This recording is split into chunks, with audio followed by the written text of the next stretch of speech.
Hello and welcome back to another video. I'm Tara Wahab, founder of Louder Society. Louder Society is a non-profit organization that enhances health through art and creativity.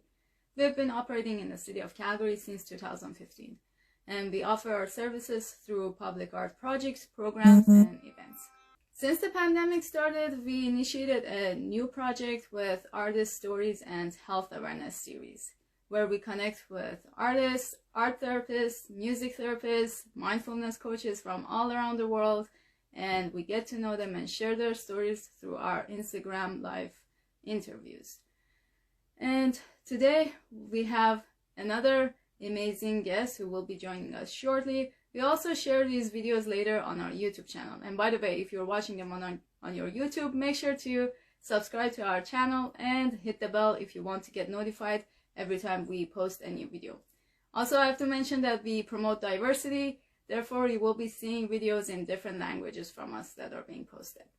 So while I'm waiting for our guests to join us and while we are waiting for our viewers to join our live, I'm going to play a music by an Alberta-based artist, Rebecca Ems, who goes by Tovi, and this is her awesome new single. It calls Across the Border.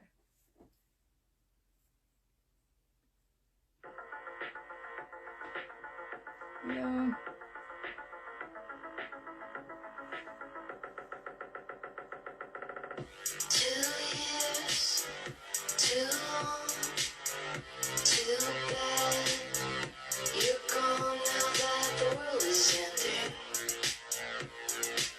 Just wanna burn with you. Dead dreams, it's deafening. Our cities are empty. Let's move out to the country, so I can fade away with you.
All right.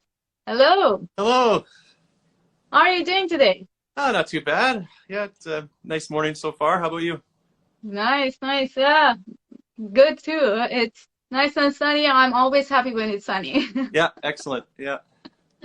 Please introduce yourself for us, for our viewers, and tell us a little bit about yourself. What kind of art do you make, and which city are you living in? Yeah, I'm from Calgary, Alberta, born and raised. Been doing creative pursuits for quite a while. I started doing acting when I was a kid, and then I went from acting to music, and then from music to visual art. Yeah, the work I'm doing at the moment is primarily text-based and symbolic with line on, like white line on black background, that sort of stuff. Interesting. So, you said you started from acting and then you moved to different forms of art. What made you, change your mind about it? Was it just the situation, the conditions? What happened there? Well, I wasn't a very good actor. I could never remember my lines very well. So, and then I got into music in around junior high and high school, and then I needed to, or we needed album art and T-shirt designs and stuff. So I would design. I started doing graphic design visually. And yeah, and then I went to art college with the intention to do a design degree, but fell in love with working with charcoal and paint, and yeah, and so I haven't really looked back ever since. I think I'll go back to music at some point. I did a few records where yeah, I did a few records, and at some point I'd like to revisit that, but for at the moment, really focused on the visual. Great, great. What instrument do you used to play, or are you playing? Mostly guitar, a little bit of piano. I have to do one hand at a time with piano. I'm not the greatest piano player, but yeah, bass guitar. But yeah, mostly guitar and singing, that sort of thing. Awesome. So what is your main medium right now for your visual arts? Are you still just using chalk, or like just paint? What do you use mostly? So what I do is I start with pieces of paper, and I write with like a black marker on the paper, and then I set it out in a grid on the floor, and then once I have that layout, I bring it into the computer and invert the colors, so the white becomes black and black becomes white, and then I mirror them a lot of the time. Sometimes I don't mirror them, but a lot of times I mirror them so they have like a vertical and a horizontal symmetry. Yeah, that's been the process since COVID started, because I didn't want to get paint on the floor. Right, yeah. Working from home, right? Yeah. Well, back at the studio, but yeah, there was a time where I needed to be at home, so I kind of changed the process. Maybe it's not so bad. No. That's the thing. I think that happens a lot of times with creativity, where it's where they say necessity is the mother of invention, where where you kind of make things work with what you have available. That's true. That's true. Do you believe that your art practice makes you a healthy person overall? Because particularly because the theme of our the organization and our attention is mostly on health. What are your thoughts on that? Yeah, it's a big part of self-care for me. I try to do something creative every day as a part of that. It's also a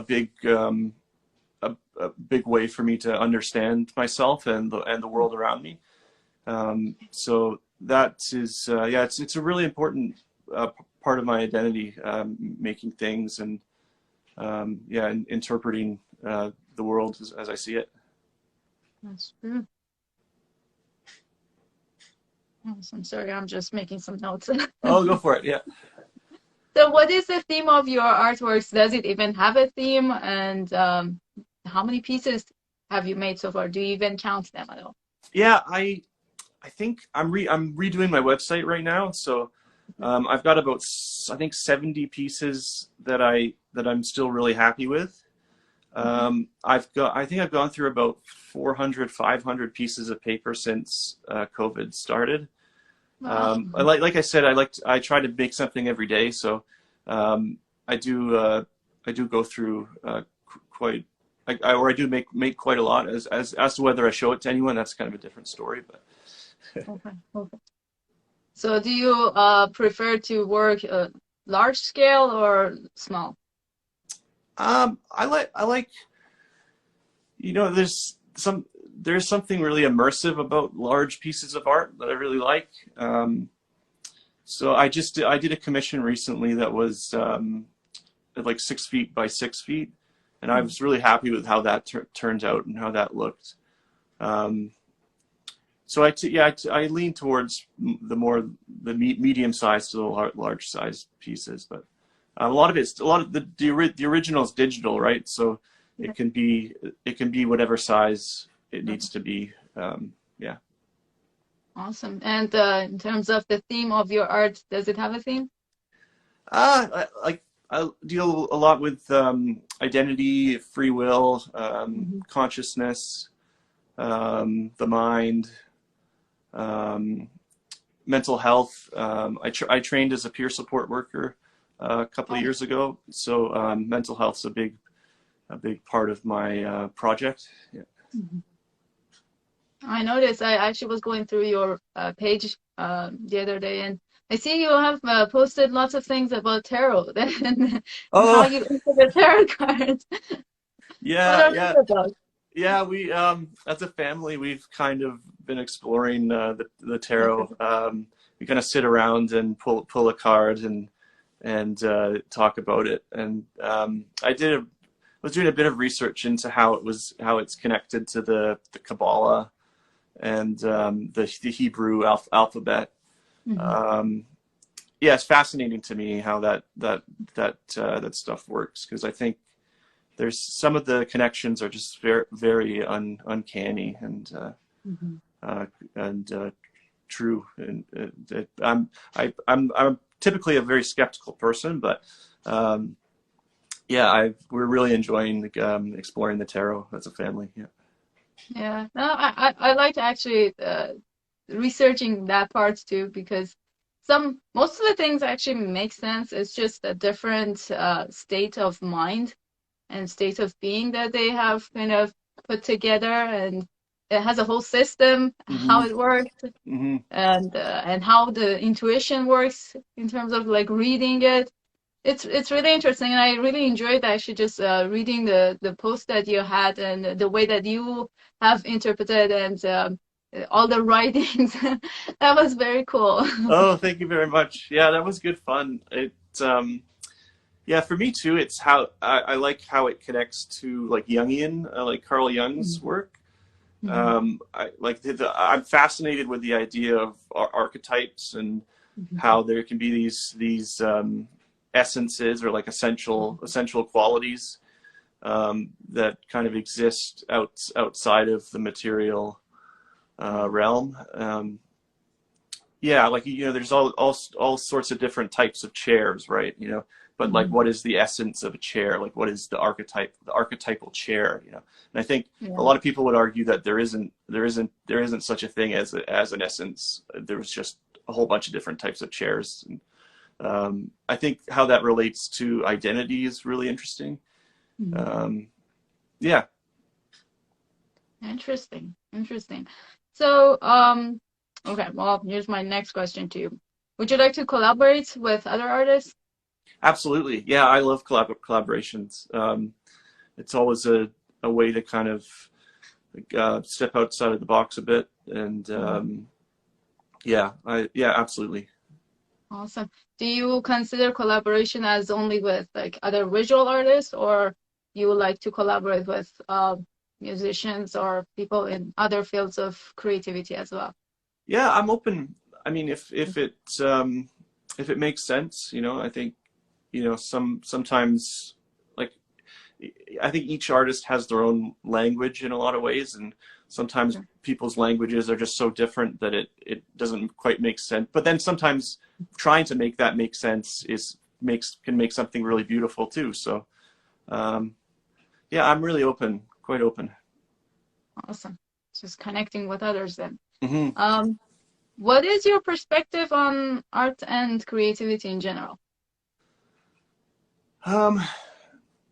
Yeah, that's kind of a big part of what I'm exploring, and as to whether it's a spiritual thing or whether it's a very natural. Well, and why can't those two things be the same? Well, I guess if it is spiritual, yeah, it depends how you define those words a lot of the times, right? So I think, yeah, there's a certain aspect to creativity it's about connections and intuition and making these connections that weren't there before, and making something new. And I think that happens not just in the arts, but in all sorts of different disciplines.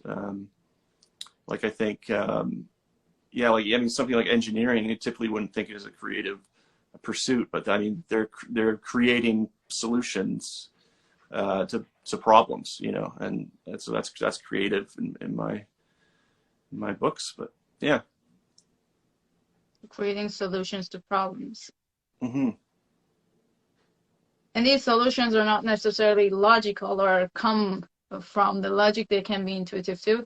Yeah, absolutely. Yeah, I think sometimes there's something will pop up, and the rhyme or the reason to it is maybe a mystery, but it may work regardless of whether you understand it or not. But I think that's really interesting too, how there's a kind of a part of, I like to call it like the inner other. There's like a part of us that we, like our subconscious or our unconscious, that we don't really, it's a bit paradoxical. Like it's us, but it's also, there's kind of a sublime sort of otherness to it. And I think that can be scary to admit, but it's also really beautiful. I think like the kind of insight we can get from our dreams, and even just yeah, things that pop into our heads. It's amazing what our brains are capable of. And is it always positive or negative in your head? Oh goodness. There's certainly we call them intrusive thoughts, right? Where you things pop into your head where you would much rather that they didn't. And so, I mean, I think every human struggles or has intrusive thoughts of some sort. But yeah, I'd say it's a mix of both. Yeah, mix of both. Okay. And do you think if it's a mix of both, are both of them effective on creativity or not? Yeah, I suppose it depends on what your goal is. I think, like, I don't think art needs to be this sort of always positive, flowery, roses and pretty landscapes. I think there's room for kind of expressing the darker sides of our psyche and of our existence, because I think sometimes those sorts of pieces, they force us to see those things, and sometimes too it's seeing them so you can deal with them. And I think that's another great power that art has, is kind of externalizing things that kind of swirl around in our heads that we don't necessarily realize what they're doing. But then once we kind of put it into a piece, we can say, oh, okay, I'm thinking this, or oh, okay, that I should deal with this. Yeah, very well said. That's really important, actually. Thank you. And I think that's one of the most important aspects of art that maybe artists get to explore way more than other people who don't practice art so regularly. is Mm-hmm. that they get to see that dark side of themselves too, or at least expressing it so they see what's happening. And whereas for the majority of people who don't practice art regularly, they don't even spend much time thinking. Mm-hmm. You know, they don't even have time to think Mm-hmm. about it. You know, it's just life is just moving on so fast, and they have to just move with it. There Mm-hmm. is no chance to actually take a breath and just sit and think about it, let alone expressing it or doing anything about it. And Mm-hmm. that's really important that artists do that, and it's pretty much part of our job, I guess. So Yeah, absolutely. I think you're right. There, it's a big privilege in a way to have that time Mhm. to step back and kind of examine things. And like I think that's a lot through history. You know, the people just be very focused on surviving, and you know, Exactly. so we're in this Yeah. position where we have free time. We have, you know, which is lovely. Well, we make free time. We're Yeah, not yeah, true. always Yeah, careless. We make it necessary. We make it important. yeah, yeah. Otherwise, I don't think we are as privileged. Mm, yeah. All right. Let's move on to my next question. What are you working on right now? I know you kind of mentioned that since the pandemic, your process has changed a little bit. Is there a project that you've been working on extensively, or just whatever that comes in your head, you just take action on that? Yeah, I've got a few text-based pieces on the go, a few Mhm. panels here and there. I'm working on a new website where I'm going to be including some of my writing as well as my art.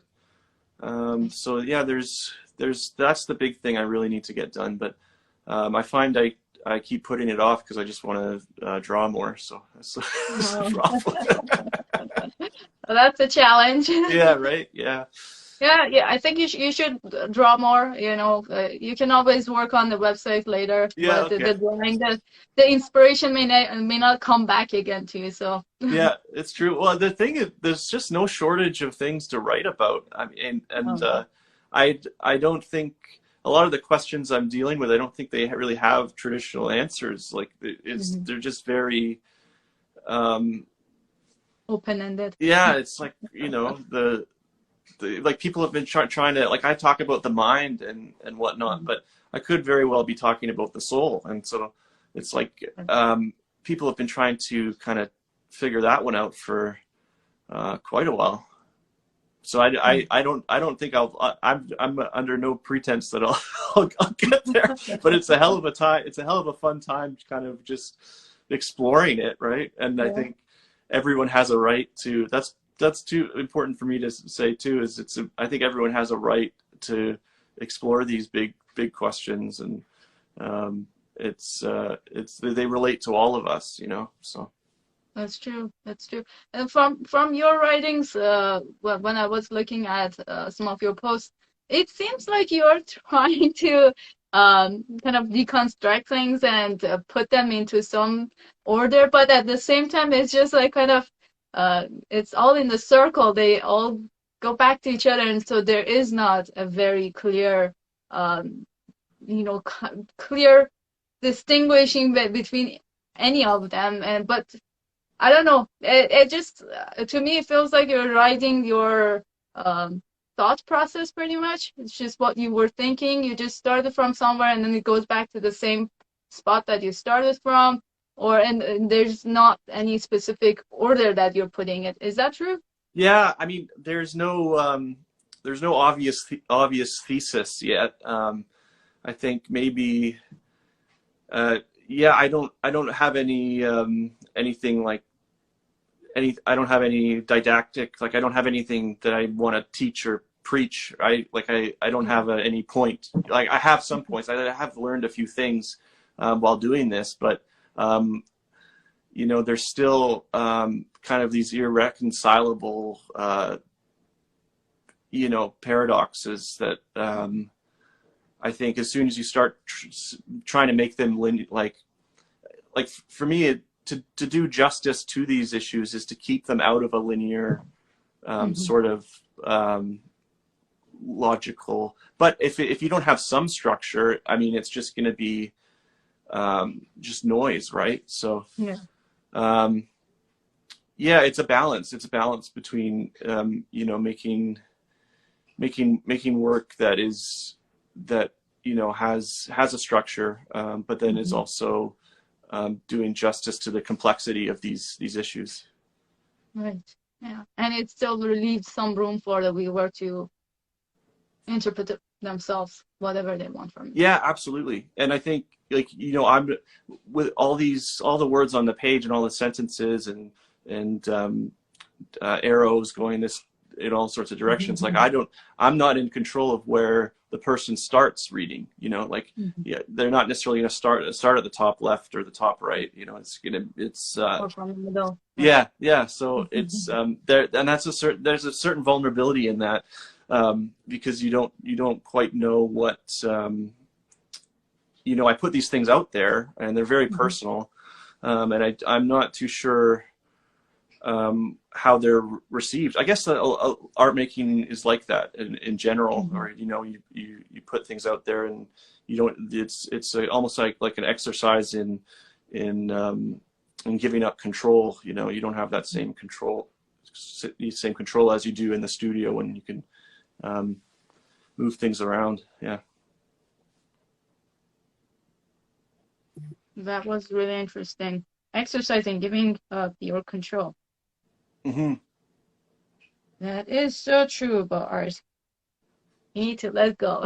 Yeah, absolutely. But it's also a balance. Like, you have to, like, I remember early in the process of doing the text stuff, it was just very, it's just too, you know, it's I don't know, like, we need proper boundaries. And I think artists sometimes are playful with boundaries, because you, especially this sort of work where it's almost like a diary of sorts, you know, where, so it's like, you know, you typically don't show your diary to a bunch of people on the internet, but I think artists kind of do that. So, but early on in the process, it was a bit too, it's just a bit too bleeding on the page sort of thing. You know, you don't want to. I don't know.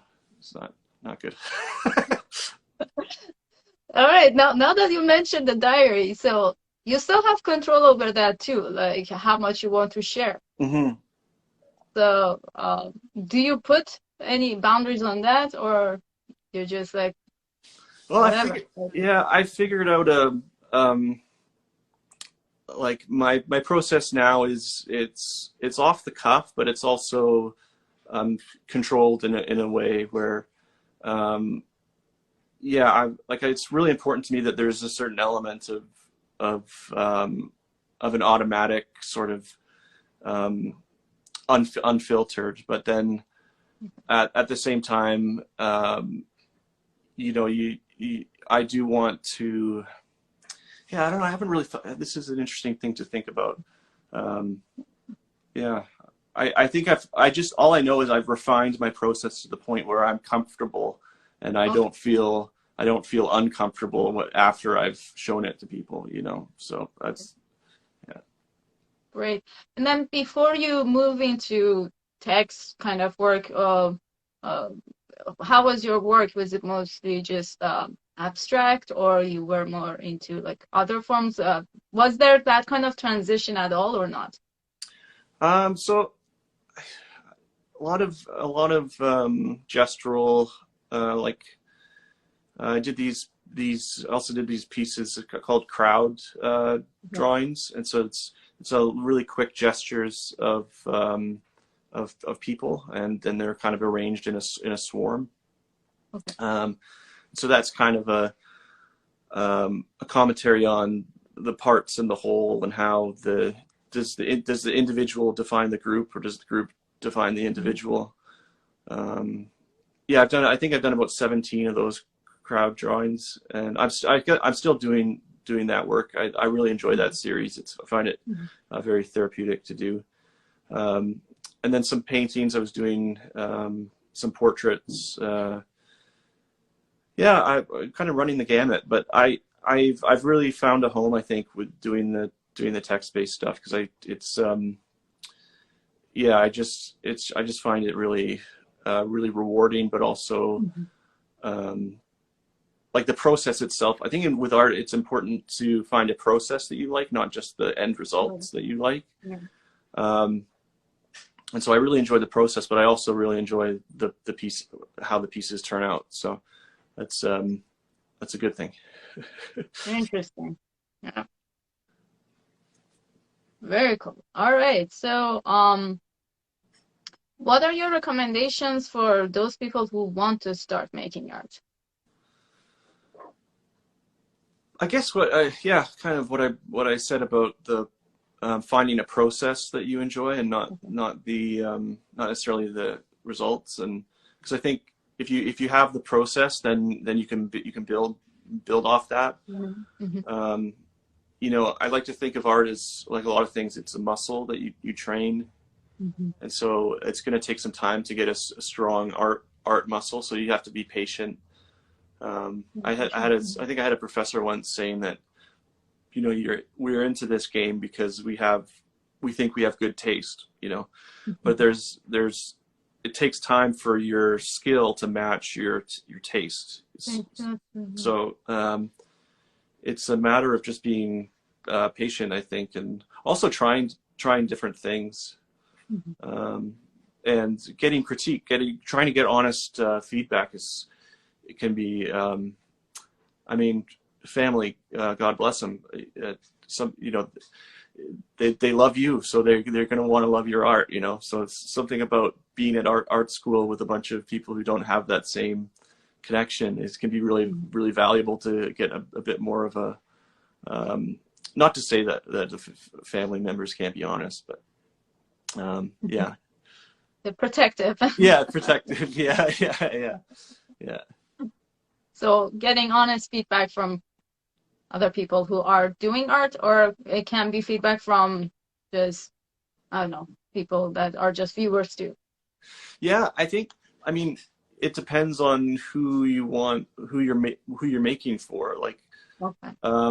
if you're, like, I've done markets where, you know, like people come up to the table and they don't, so, you know, they tell me they don't have any experience with art, or, you know, they say, I don't know why I like this, but I like it. And to me, those are some of the greatest compliments, because, but then, I mean, there's also the argument of, you know, having the language, like the refined language to discuss, or to see things in a way that the general public can't see.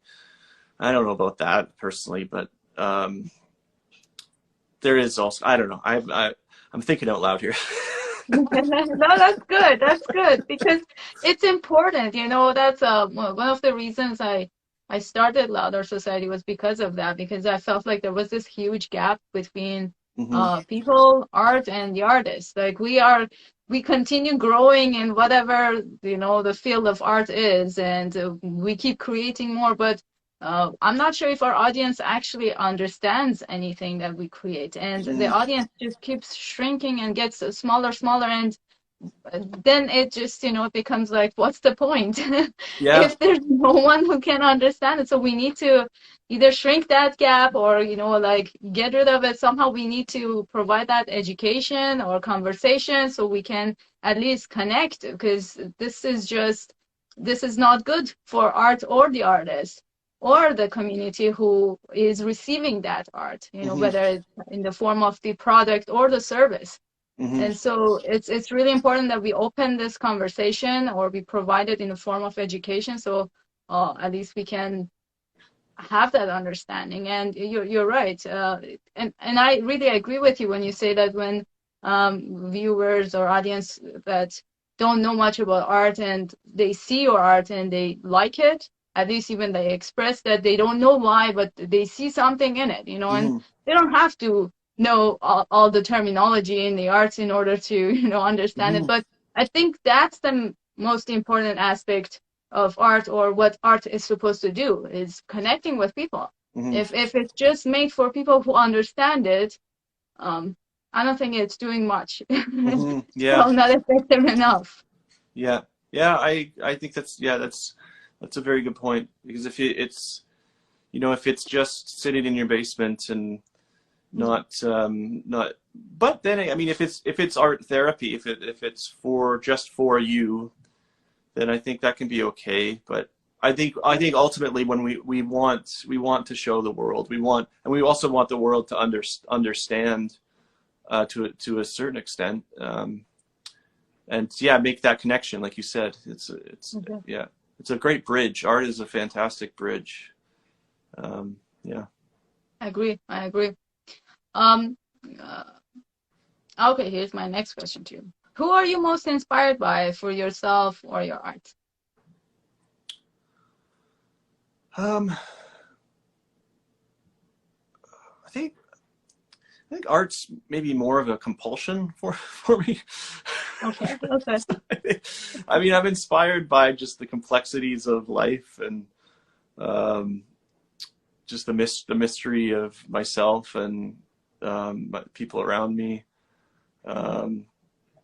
Yeah, I had some great teachers at ACAD or AU now, that I still think about some of the things I learned in their classes, and so that's definitely been inspiring. The other people at my studio, the work they do, it can be really neat to connect with other people, and yeah. Awesome. When I was back in school, this question was coming up a lot, especially when we were doing our critiques, that who were you inspired by in terms of like other artists? Like, were you looking at somebody else's art and you got inspired by it? And I really didn't like that question, because I felt like, can't I just be inspired myself? Can't I just be inspired by the nature, But I don't know, now that time has passed, I'm like, yeah, it's right. Like we get inspired by literally everything and everyone.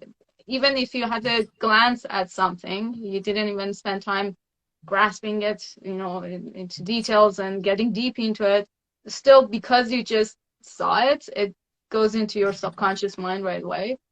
And somehow you're still using it as an information that is available to you, and you have access to it.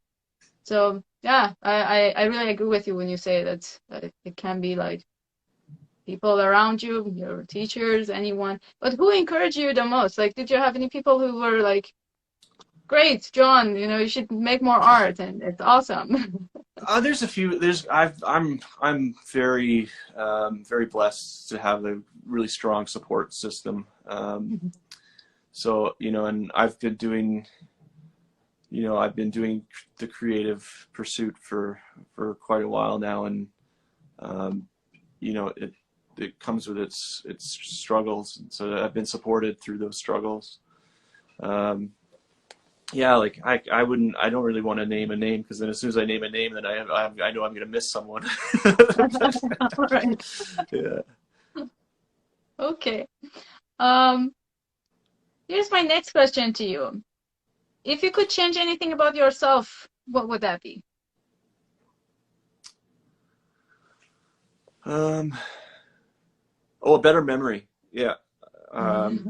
Yeah, I've like some books I've read where, I just wish I could retain some of that, or even articles you read, and just to have a better memory would be fantastic. And it's just practical too, in conversation and that sort of thing. But. Yeah, and the world of technology is not very helpful with that. No, I need like spelling. I've noticed my spelling's gotten a lot worse, and like you probably see it in the drawings, because it's like with seemingly simple words, I'm rubbing out letters, and it's because I'm so used to the autocorrect, where you start writing it, and then it writes it for you. So it's like doing the work for you. I'm guilty in that too, and I'm actually not very good at spelling myself.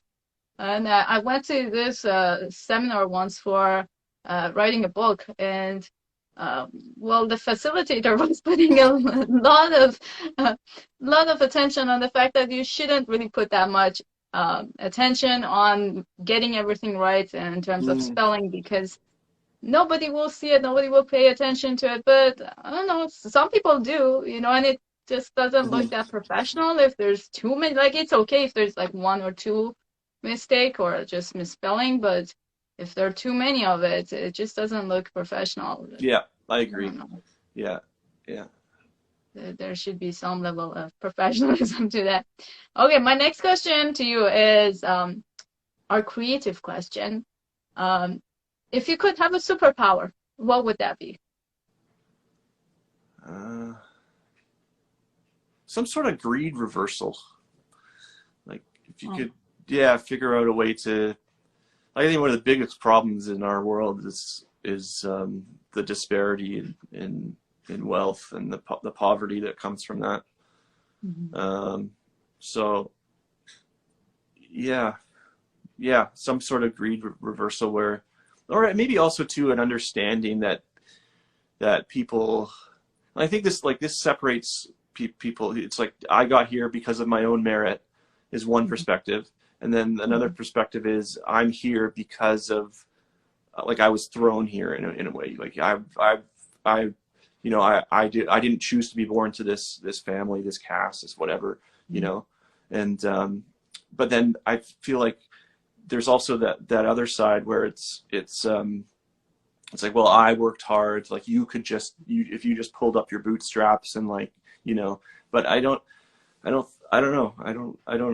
really have a really hard time with that because and it relates to with what I write about with free will and just how much control we have. But yeah, so to answer your question, greed reversal. Yeah. Grief reversal. Yeah. So does that also mean that whoever is grieving for any kind of loss, like loss of a loved one too, would you like to reverse Oh no, that too? sorry, greed. Like Greed. Okay. greed, like with a D. So yeah, like Okay. Not being so like greedy. yeah, people with like like Wanting too much. yeah, exactly. Yeah. Yeah, that would be actually a great superpower to have. And then everybody would be so nice and kind and they would be so giving and Yeah. like you go first, no, you go first. Yeah, you just had to have what you have and be And be happy with happy it. with it. Be content and not constantly wanting more and more and more. Yeah. Yeah. Well, I guess that's why we are dealing with everything we're dealing in today's world is because some Yeah. people's greed. Right. Yeah, it's that disparity between the upper echelon and yeah, it's frustrating. It's frustrating because there doesn't seem to be a clear solution. No. It seems like because I think what greed also gives some extra power or confidence, that also bleeds into arrogance. And so, and once some people have it, they just can, cut through everyone and just, as if they are in control. And it seems like they are in control, and then they do take the control. Yeah, that's a very good way of putting it. Yeah. Interesting. All right. Well, I guess that was all for my questions. How our viewers can reach out to you? Is your website ready yet, or Yeah, it's not? the old one's still up and functional. So it's JF Gerrard, JFGERRARD.com. And then if I'm always open to talk about pretty much anything, John@JFGerrard.com. So JOHN at JFGERRARD.com. Awesome. And your page also here on Instagram. Do you have a page on Facebook too? No, I don't. My Facebook was recently hacked, and I'm still trying to figure that one out. But it's yeah. Okay, that's not cool. But all right. Well, thank you so very much for accepting my invitation and joining me this morning. I really enjoyed this conversation. It was great. And thank you so very much for your time. If you have anything else you would like to add, please go ahead. No, thank you very much. I really enjoyed the conversation. It was good to talk. So thank you. Awesome. Well, thank you so very much again, and thanks to everyone who joined us this morning and joined our live. And make sure to stay with us for our next live, which is coming up next week. And I'm just gonna say goodbye to everyone. Thank you so very much again, John. Yeah, Goodbye. take care, everyone. Bye-bye. Bye.